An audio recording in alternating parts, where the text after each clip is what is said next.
আপনি যতই কিছু চেষ্টা করেন নির্বাচন সুষ্ঠু করতে পারবেন না যদি দুইজন লোক কাজ না করে। একজন হলো ওসি, আরেকজন হলো ইয়েলো। এখানে আর কেউ নির্বাচন কন্ট্রোল করে না। ওই দিন আর আপনি কাটাও পাবেন না, এই দুজনেই নির্বাচন কন্ট্রোল করে।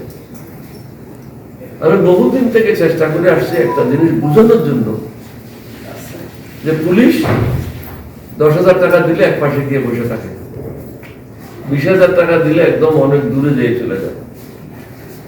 প্রিসাইডিং পুলিং অফিসারকে টাকা দিলে তারা চুপচাপ বসে থাকে। সুতরাং তাহলে আমাদেরকে উপায়টা কোথায়? প্রত্যেকটা জিনিসের তো একটা উপায় বের করতে হবে। আমি যে প্রস্তাব চাইছি এখানে লিখিত ভাবে দিয়েছি, সে প্রস্তাবটা হলো যে গেট দিয়ে ঢোকার সময় প্রত্যেকটা ব্যক্তিকে তার আইডি কার্ড দেখে ঢুকতে হবে। Anybody who does not possess ID card, he is not allowed to enter. And that too, he should be a voter of that center.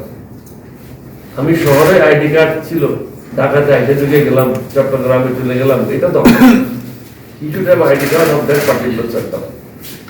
তারপর নেক্সট হলো that he will produce the ID card in front of presiding officer. Presiding officer এটা satisfy হওয়ার পরে ID কার্ডের নাম্বারটা ballot পেপারের পিছনে note করবে। এখানে অনেকে বলে যে এটা কম্প্রোমাইজ হয়ে যাবে। সিকিউরিটি কিসের কম্প্রোমাইজ? 12 কোটি ভোটারের কজন কম্প্রোমাইজ হবে? 10 জন, 15 জন, 20 জন। আমি যদি 100 টাকার মধ্যে 99 টাকা লাভ করতে পারি, 1 টাকা আমার ক্ষতি হয়, তাহলে আমার অসুবিধাটা কোথায়? আপনি যে মুভমেন্ট আইডি কার্ডের নাম্বারটা ব্যালট পেপারের পিছনে লিখে নেবেন, তাহলে এটা তার কোনো চ্যালেঞ্জ করার কোনো অবকাশ নেই।